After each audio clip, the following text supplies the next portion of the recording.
ওয়ালা তাশতারু বিআয়াতি সামানান কালিলা ওয়া ইয়া ফাত্তাকুন। আল্লাহ বলছেন, শোনো, অল্প মূল্যে আমার কোরআনকে বিক্রি করবা না। সংখ্যা কত হলো? এটা আমাদের মাকসাদ হয়ে বসে এখন ওয়াজে। আমাদের জনসংখ্যা কতজন? হাজার হাজার হওয়া লাগবে, রাজার বাড়ি মাঠ ভরা লাগবে। বক্তা বাজেট কত? 50,000। বক্তা হেলিকপ্টার ছাড়া বয়ান করে না। এই বক্তা হলো কালকে রাঙামাটি, তারপরের দিন যাবেন সেই লালমনিরহাট, উত্তরবঙ্গ। কোথায় রাঙামাটি, কোথায় উত্তরবঙ্গ? হুজুরের বয়ান কালকে রাঙামাটি, আজকে উত্তরবঙ্গ, কালকে খুলনা। এই হুজুরের সিরিয়াল নিতে গেলে দিনের বেলায় দেওয়া লাগবে তো হেলিকপ্টার ছাড়া হুজুর, আর এর জন্য 1-1.5 লাখ টাকা লাগবে। শুনেন স্পষ্ট কথা, আমার না জানা কথা বলছি না, রেকর্ড আছে আমার কাছে, আপনি বিশ্বাস করবেন কিনা। বক্তা আগে একটু কোন রকম কণ্ঠমোদন নকল করে ভাইরাল হয়ে গেছে, এখন সেই বক্তা 80,000 টাকার নিচে উনি কথা বলেন না। ওনাকে ফোন দিলে উনি বলে, ভাই আমার ঢাকার মধ্যে 60,000 দেয়। আমি স্পষ্ট ভাষায় তারে বলেছিলাম, ভাই কোন মাহফিল কোন জায়গায় কত নিলেন, এই যে কন্ট্যাক্ট করলেন, একটু হাদিস নাম্বারটা জানাবেন, আমার একটু জানাবেন। কন্ট্যাক্ট করে কেউ মাইকের সাউন্ড আপডেট যাচ্ছে, মাইন্ড করবেন না আপনারাও। আমি যেটা দলিল বিপরীত শোনেন, বুখারী শরীফের 2276 নম্বর হাদিসের মধ্যে ইবনে মাসউদ রাদিয়াল্লাহু আনহু বর্ণিত একটা হাদিস আছে, আর মুসান্নাফে ইবনে আবি শাইবা 30,148 নম্বর একটা হাদিস।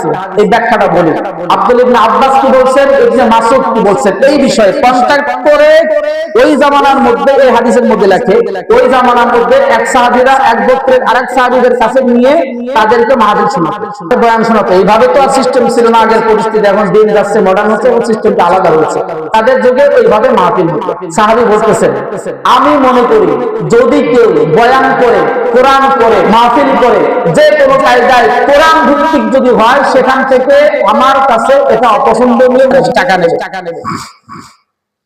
এই বিষয়ের উপরে 159 থেকে 65 মধ্যে ব্যাখ্যা পাবেন তাফসীরে জালালাইনে 43 নম্বর আয়াতের মধ্যে। আপনারা স্পষ্ট শুনতে বলছেন, ওয়ালা তাশতারু বিআয়াতি সামানান কালিলা ওয়া ইয়া ফাত্তাকুন। আল্লাহ বলছেন, শোনো, অল্প মূল্যে আমার কোরআনকে বিক্রি করবা না, তোমরা আল্লাহকে ভয় করো। এই ব্যাখ্যায় আব্দুল ইবনে আব্বাস 5টা লাইন এনেছেন। 1 নাম্বার লাইন, কোরআন করে, কোরআন পড়ায়া টাকা নেওয়া হারাম, স্পষ্ট ফতোয়া দিয়েছেন।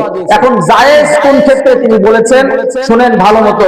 যেই রাষ্ট্রে, বলেন যেই রাষ্ট্রে ইসলাম প্রতিষ্ঠিত নাই, এখানে হাদিয়া নেওয়া জায়েজ। নবীজি হাদিয়া নিয়েছেন সুন্নাহ, কিন্তু আমার বলার উদ্দেশ্য হচ্ছে, নবীজির ওই জামানায় বাইতুল মাল ছিল, ইয়ানত ছিল। হুজুর যারা আছে এটা বুঝবে, বাইতুল মাল থেকে আলেম ওলামাদের সাংসারিক খরচ দিত। আমাদের বাংলাদেশের বাইতুল মাল নাই, দিলে চোর বাচ্চারা খায় ফেলায়, যেটা ওই জায়গায় যেহেতু আমাদের নাই, দিলে আপনারা মাহফিল করার পর আমাদের 500-1000 দেন, আমাদের সংসার চলে, এটা জায়েজ। এই ব্যতিরিক্ত যদি কোনো ব্যক্তি বলে আমার 50,000 টাকা কন্ট্রাক্ট, আমার 1 লক্ষ টাকা কন্ট্রাক্ট, আল্লাহি গ্যারান্টি দিয়ে লিখে দিচ্ছে, যদি কোনো বক্তা দেখাইতে পারে যে কন্ট্যাক্ট করে মাহফিল করা জায়েজ, 50,000 1 লক্ষ টাকা দিয়া স্টেজের এই মাইকের সামনে জিন্দেগি কাঁদবো না, জিন্দেগি দেন। কই পাইছেন? এখন শুধু বক্তাকে দোষ, আপনাকে দোষ নাই। হুজুর টাকা যার আগে আমি দেবো, অমুকের চাই। এখন বক্তাও দেখছে আমি তো ভাইরাল, আমার এই 50,000 না দিলে ঠেকাইছে, দেবে 1 লাখ। এই জন্য আমার নাম ধরেই বলি, তাহলে হাদিসের কিছু ভাইরা বক্তারা আছে, অনেক বড় বড় সাহেব, তাদেরকে আমরা মূল্যায়ন করি না, আলহামদুলিল্লাহ তারা মাহফিল করে, এইদিকে তাকাইও না। মাহফিল করলে এমনিতে 10-20,000 টাকা মানুষ দিয়ে দেয়, খুশি হয়ে দেয়। অনেক সময় মুসাফায় অনেক বক্তার 1 লাখ টাকা উঠে যায়। আমাদের সমাজের মধ্যে এখান থেকে যদি ফিরে না আসেন, যে লোক ভালো লাগবে, লোক দিয়ে কি করবেন আপনি? আমরা বলেন আপনি লোক দিয়ে কি করবেন? আপনার এখানে 1 লাখ লোক হলো, একজন লোক নামাজি হলো না, একজন লোক সত্যবাদী হলো না, একজন লোক শিরিক ছাড়লো না, একজন লোক বিদআত ছাড়লো না, লোক 1 লাখ। মাঠ গরম, দিল গরমের খবর নাই, খালি মাহফিল করে, মাঠ গরম, বিশাল প্যান্ডেল, বিশাল মাহফিল, ওয়াজের ময়দানে আমলের কোনো খবর নেই। যে আমরা হিদায়াতের উদ্দেশ্যে মাহফিল দেবো, লোক 100 হলো না 500 হলো, যে কি করবে? আলহামদুলিল্লাহ যদি 5 জন লোক হিদায়াত পেয়ে যায়, সমস্যা কি? তবুও এই জাতীয় বাটপারদেরকে আমরা দাওয়াত দেব ইনশাআল্লাহ। আমাদের আপনার পকেটের টাকা দিয়ে সেদিন ট্যাক্সি বাজার এক ভাইয়ের কথা খুব ভালো লাগছে, তাই ভাই 50 টাকা 100 টাকা দেই আর আমার টাকায় বিদাত প্রচার করে, আমার টাকায় শিরিক প্রচার করে, আমার টাকায় নিয়ে বক্তারে দেয়, এর লাভ হলো কি? আমি বললাম আপনার কথা ভোট দিলাম, কারণ হেদায়েত আপনি হাদিয়া দেবেন এটা সুন্নাহ, দেবেন নেবেন সুন্নাহ, খাওয়াবেন খাবেন এটা নবীজির হাদিস সুন্নাহ।